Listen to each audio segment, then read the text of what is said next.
윤석열의 재판이 공개로 이루어지고 있는 가운데 그동안 직위원 재판이 왜 비공개로 이루어졌는지, 최근 김용현 재판에 참석했던 기자의 폭로에 이런 게 왜 보도가 되지 않는 거냐며 패널들이 경악했습니다.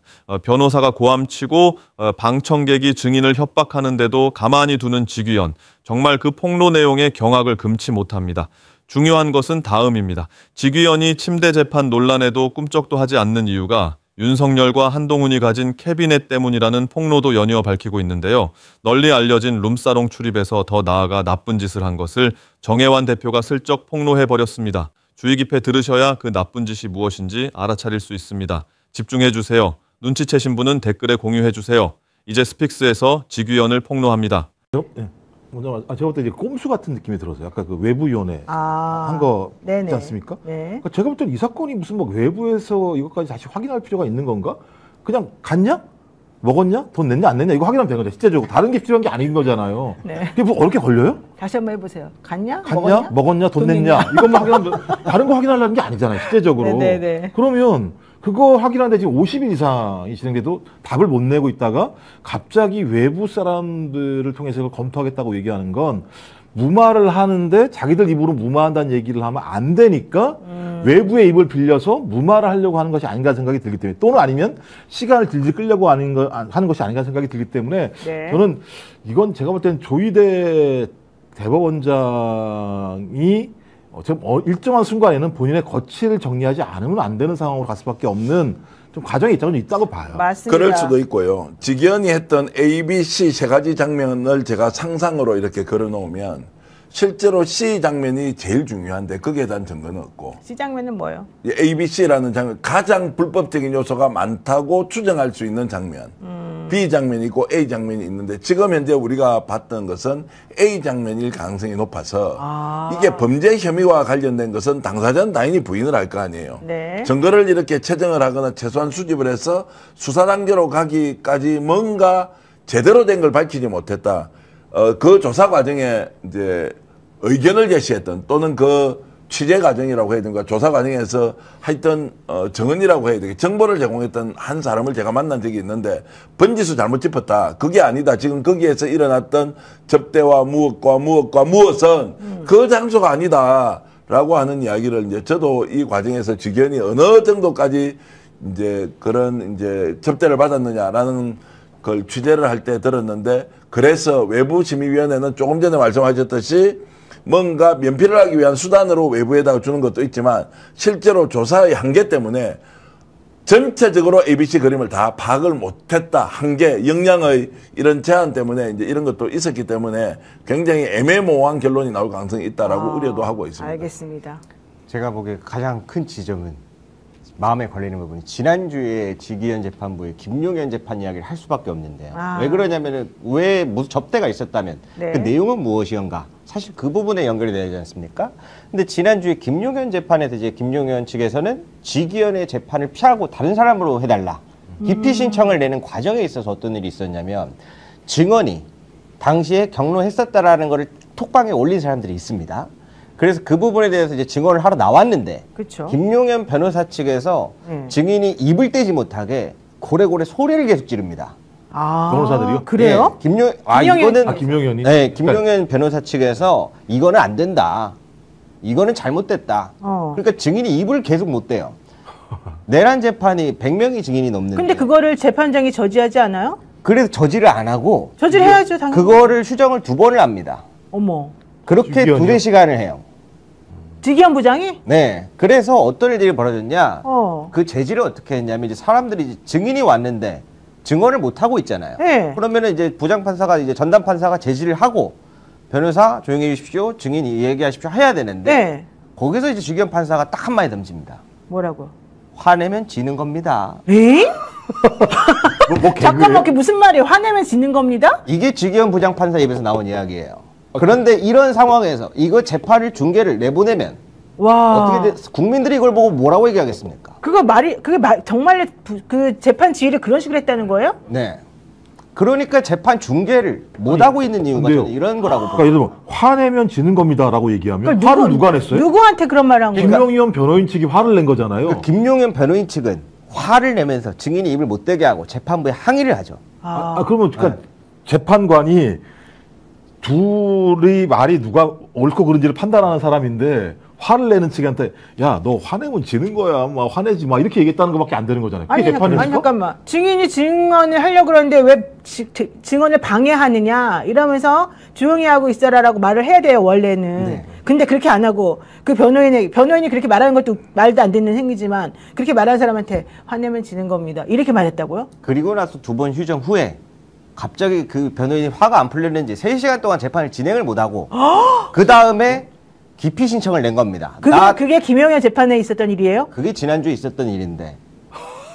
그러니까 중계를 못 내보내는 왜 이유가 그런 걸 있다고. 보도를 안 해요, 근데? 왜 그 보도가 안 됐어요? 전 다 알고 계실 줄 알고 열심히 이야기하고 다니는데 어머. 오늘부터 더 열심히 이야기하고 다니겠습니다. 워낙 사건이 많이 터지고 동시다발적으로 진짜 탑뉴스 같은 게 있는데 이제 이런 것들이 이제 정말로 김대호 기자처럼 열심히 뛰는 사람이 없으면 모르고 넘어가는 거죠. 우리도 지금 듣자마자 충격이지 않습니까? 말이 안 되는 행인데요. 한 번은 이 김용현 변호사랑 윤석열 변호사랑 거의 같은 전략을 구사한다고 보여지거든요. 우리 강주 기자가 윤석열 씨보다 윤석열 재판이 많이 나가요. 참석을 더 많이 합니다. 맞습니다. 그 다른 한상진 판사 때는요. 김용현 변호사 측에서 재판부가 왜 마스크를 쓰고 있냐. 맞아, 그때 그랬었죠, 처음에. 그러면서 이거 뭔가 캥기는 게 있으니까 판사들이 마스크 쓰고 나온 거 아니냐. 근데 저는 그 재판이 이해가 안 갔던 게 판사가 약간 짜증을 내면서 나갔다는 거예요. 그렇게 재판이 끝났는데. 아니, 감치를 시켜야지. 말도 안 되는 소리를 하는데. 그러니까 재판이 진행이 안 되더라고요, 보니까. 그 마스크를 벗을 수 없으니까 본인이 나가버린 거예요? 결론적으로 따지고 보면? 그러니까 원래는 판사가? 말씀하신 것처럼 제지를 시켜야 네, 되는데 네. 그리고 거기 재판장 안에 가보면은 어디서 왔는지 모르겠지만 김용현 장관님 입장하십니다 하고 막 박수 치는 사람들이 있어요. 그런 걸 또 제지를 안 해요? 그 경위가 다 제지를 해야 되는데. 근데 진짜 큰 문제는요. 증인이 나와서 김용현이나 윤석열한테 조금이라도 불리한 증언을 하잖아요.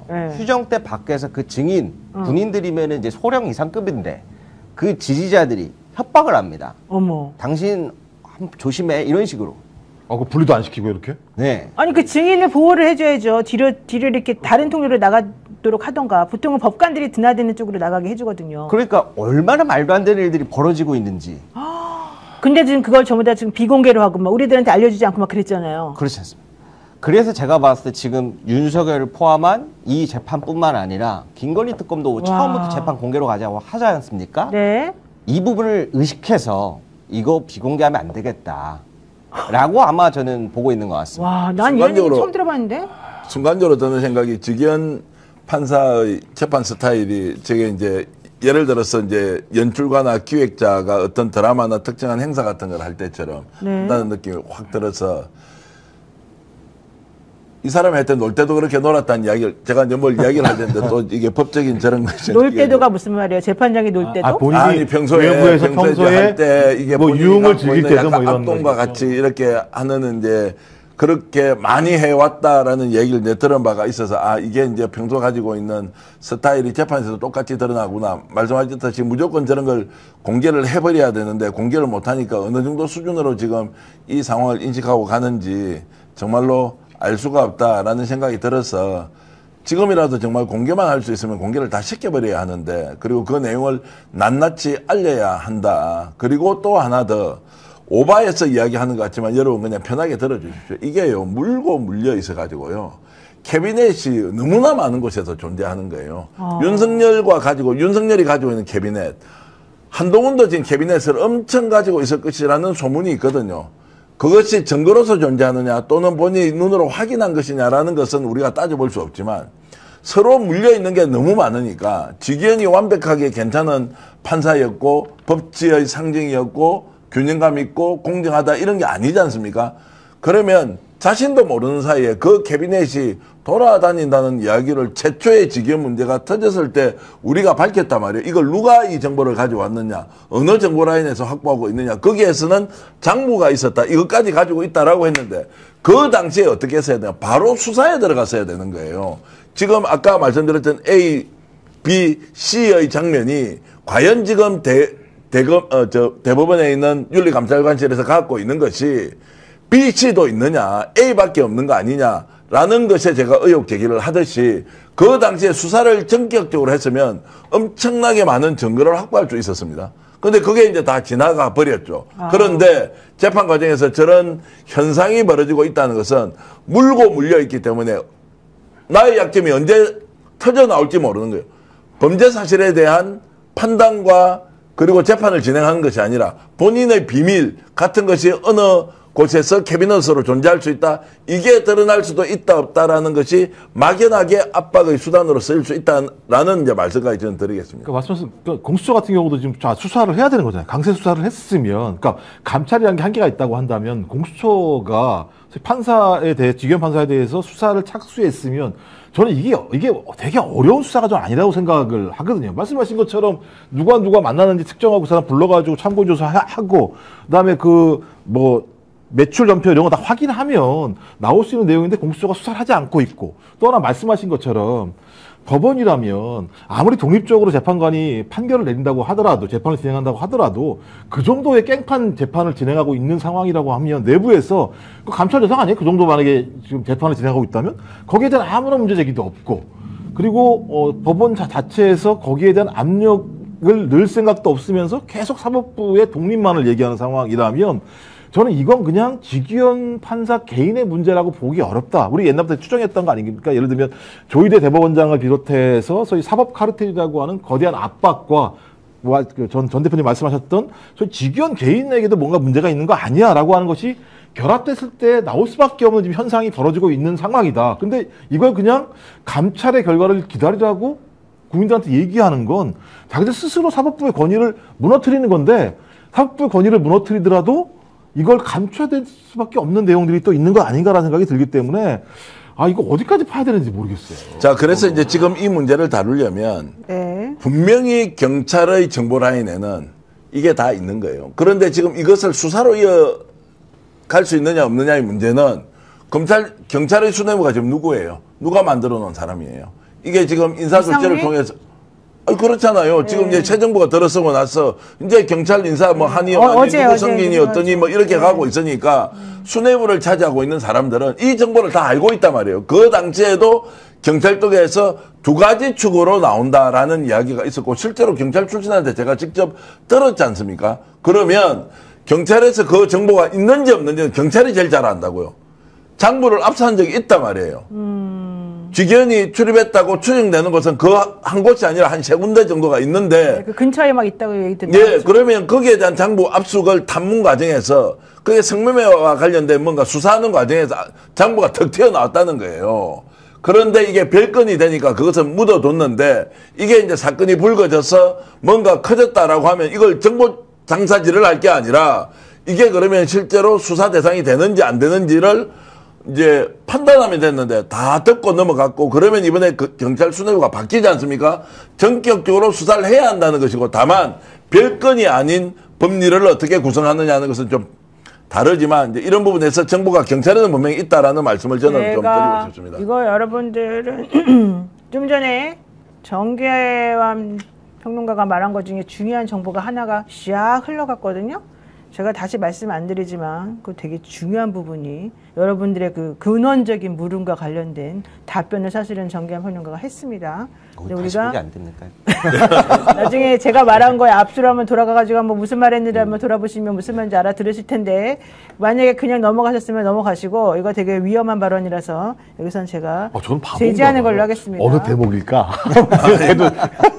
이거 되게 중요한 부분이라서 더 이상 말하지 않겠습니다. 법적으로 문제가 되면 경찰을 조심해야 됩니다.